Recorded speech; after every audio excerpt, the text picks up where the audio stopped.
शास्त्री तृतीय खंड साहित्य छात्राणां कृते मेघदूतं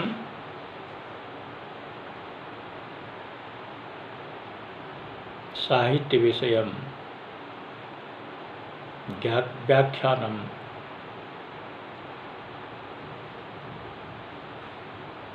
वाचयामि कथयामि। परीक्षोपयोगी छात्राणां कृते यत् प्रश्नं वर्तते श्लोकोऽयं व्याख्यानं च वक्ष्यामि कथयामि। अत्र महाकवे कुलगुरु कालिदासः विरचित मेघदूत काव्यं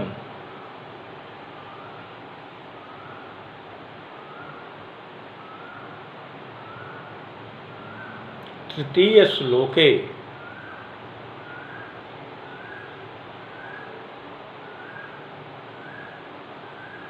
कामी पुरुषाणां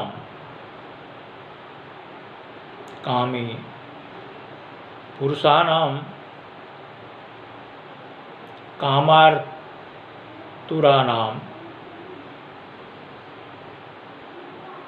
च इति आह। श्लोकोऽयं यथा प्रत्यासन्नेन्नवसिदयिता जीवितालम्बनार्थी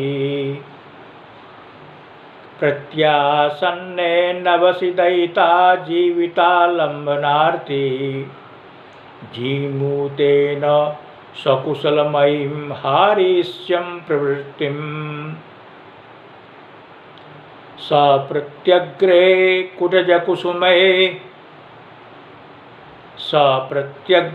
कुटजकुसुमे कल्पितर्घाय तस्मै प्रीति प्रमुखवचनं स्वागतं व्याजहारः। अत्र अतिसुन्दरं वर्णनं वर्तते यत्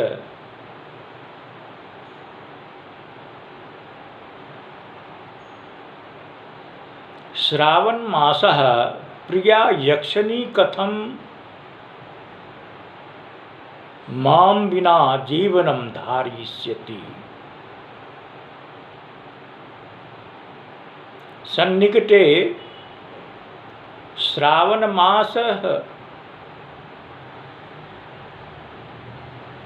प्रिया यक्षिणी कथं मां विना जीवनं धारयिष्यति। अतः मेघं स्वकीय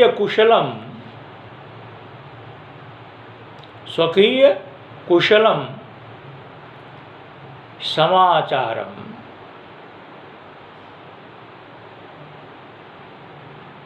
दूतं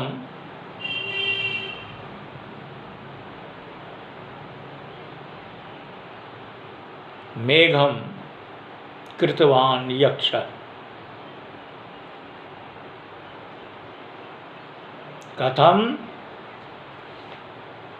केन प्रकारेण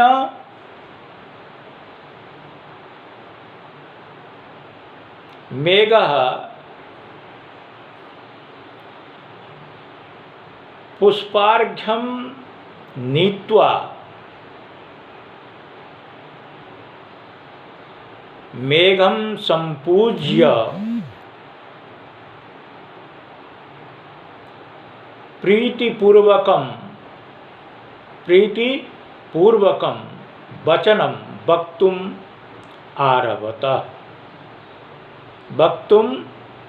आरभत कथयति। नवसि श्रावणे मासे व्याख्यानम् अत्र भवति। करोमि, अहं करोमि छात्राणां कृते लेखनीयं, मननीयं, स्मरणीयं मेघदूत पुस्तके ग्रंथे वा।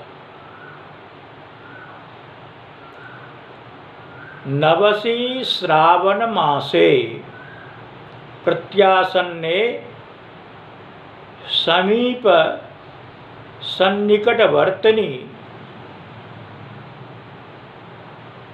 दयिता जीविता लंबनार्थी प्रिया यक्षिणी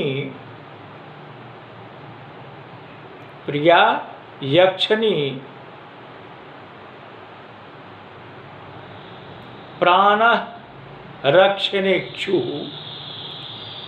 यक्षः जीमूतेन मेघेन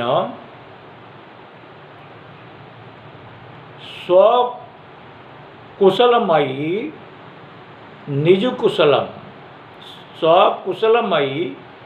निजकुशलम प्रवृत्तिं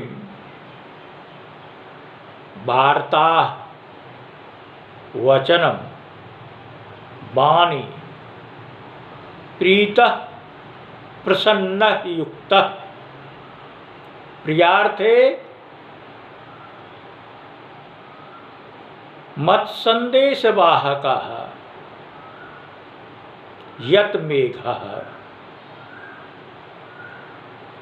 प्रत्यग्रे नैव कुटज कुसुमे पर्वत नवपुष्पै पर्वत स्थित नवपुष्पै कल्पितार्घाय संपादित पूजन सामग्रीं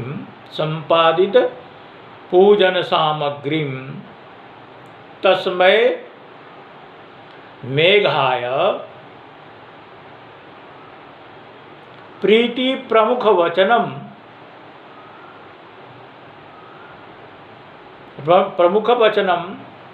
प्रणय प्रधान वचनम स्वागत वचनम व्याजहार कथितवान।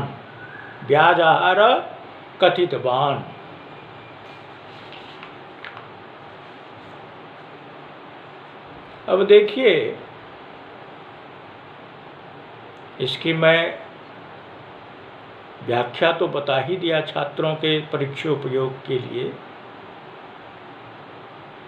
उसके बाद प्रसंगवशात मैं तृतीय वर्ष के छात्रों के लिए इसी श्लोक का यक्ष का जो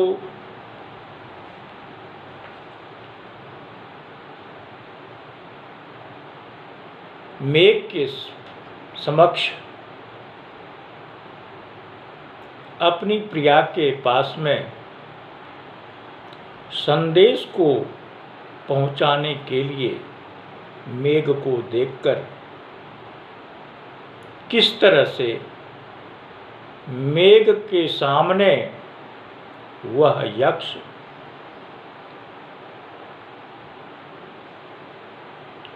उपस्थित होता है।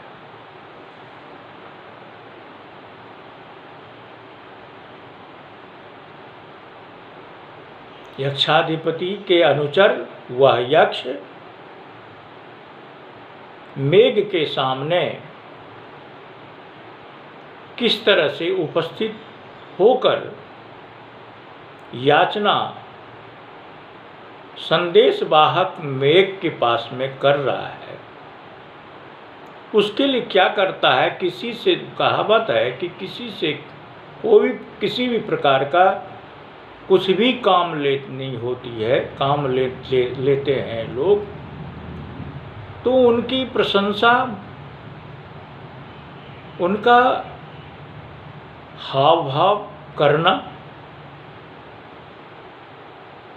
यह मानवीय कर्तव्य है और होना भी चाहिए। तो उसी तरह से वह यक्ष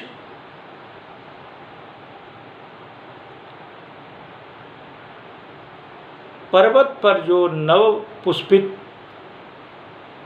कुसुम है उसे लेकर के मेघ को देखते हुए व्याजहार कहा, बोले।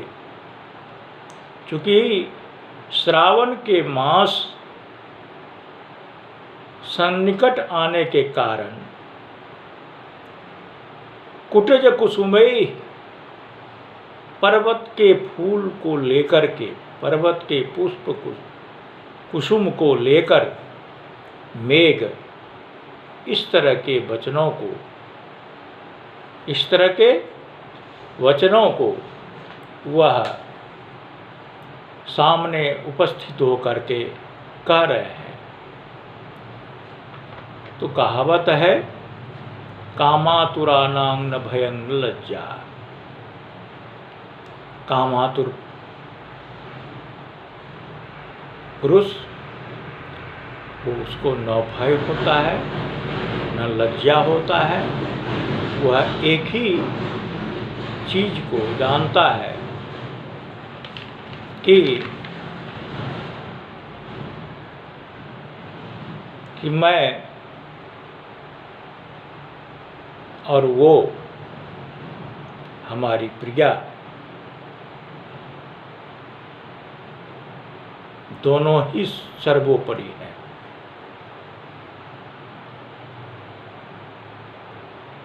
कहावत है श्रीमद् भागवत गीता में भी, न जातु कामः कामानां उपमेय न शाम्यति, हविषा कृष्ण वर्त्मेन भूय एवा अभिवर्धते।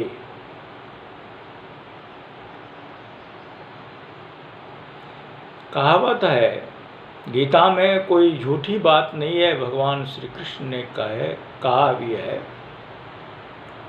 न जातु कामः कामानां उभेगेन उपभोगेन साम्यति, हविषा कृष्ण वर्त्मेन भूय एवा अभिवर्धते।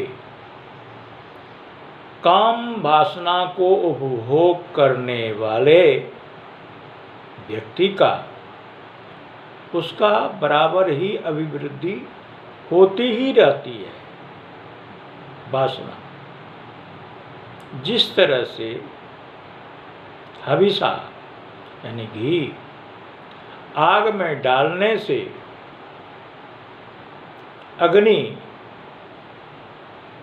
तुरंत प्रज्वलित हो जाता है, तत्सदृश कामातुर पुरुषों का है। तत्सदृश ही कामातुर पुरुषों का श्रीमद् गीता में इसका वर्णन श्री कृष्ण ने दिया है। अब आगे देखिए कि कामातुर यक्ष किस तरह से यह भी उसको चेतना नहीं है कि मेघ को जो मैं संदेश में देने के लिए चाह रहा हूँ, भेजने के लिए चाह रहा हूँ यक्षिणी के पास में,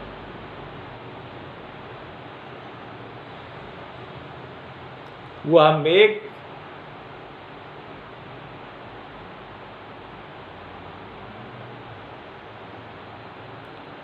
जल, वायु आदि, धुआं आदि से वह मेघ बनते हैं और वह निर्जीव है। मेघ जो होता है सजीव नहीं, निर्जीव है। तो निर्जीव का मैंने पूर्व में कहा था, कामातुरानां न भयं न लज्जा। क्या करेगा, क्या बोलेगा, कैसे चलेगा, उसका कोई पारावार नहीं है। यहाँ पर यक्षाधिपति कुबेर के अनुचर नौकर यक्ष को यह भी ज्ञान नहीं है कि मेरा यह संदेश अलकापुरी में जाकर यक्षिणी के पास में नहीं पहुंचा सकता है, चूंकि यह सजीव नहीं निर्जीव है। वही हमारे कालिदास जी ने यहाँ पर इस श्लोक को दर्शाया है। धूमज्योति सलिल मरुताम, धूमज्योति सलिल मरुताम सन्निपातः क्व मेघः,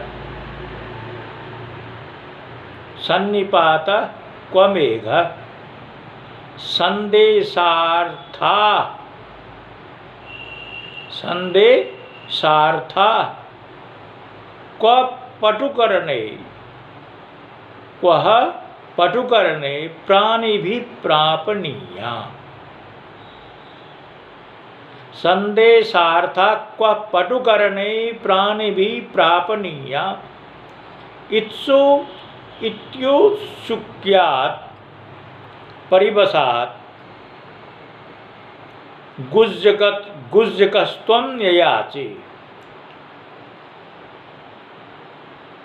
कामार्ता ही प्रकृति की प्रणा चेतना अचेतनेषु।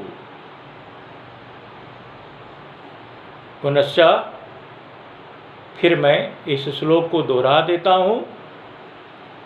धूमज्योति सलिलमरुतां सन्निपातः क्व मेघः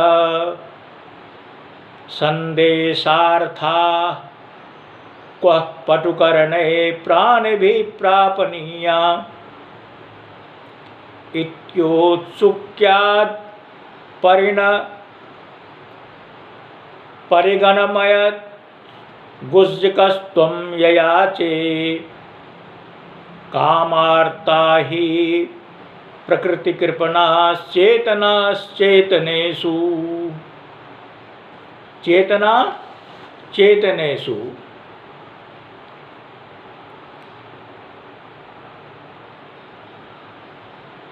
प्रस्तुत श्लोकः महाकवि कालिदास द्वारा विरचित पूर्वमेघम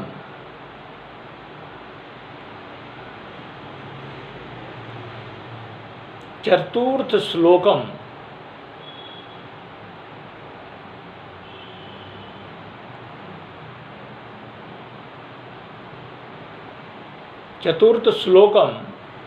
चतुर्थ श्लोके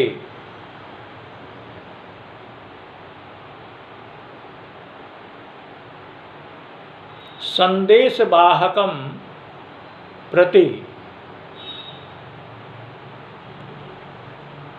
गुज्जकः यक्षः केन प्रकारेण संदेशवाहनाय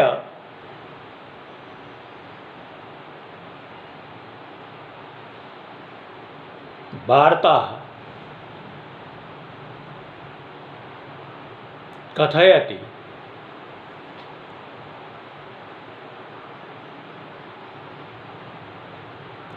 धूमज्योति सलिलमरुतां, धूमज्योति वायुनां सन्निपातः समुदायः, मेघः जलदः कुत्र पटुकरणे कार्य संपादने प्राणिभिः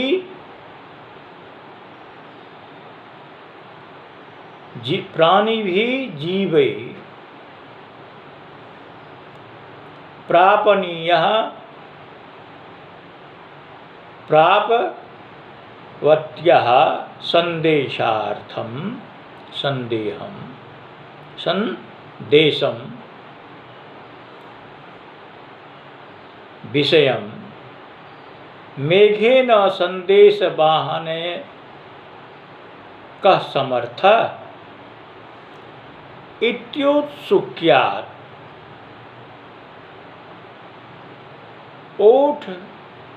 औत्कण्ठ्यात् हि यस्मात् कारणात् यया च याचितवान्।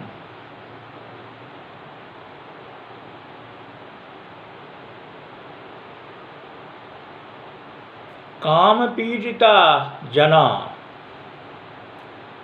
चेतना अचेतन सु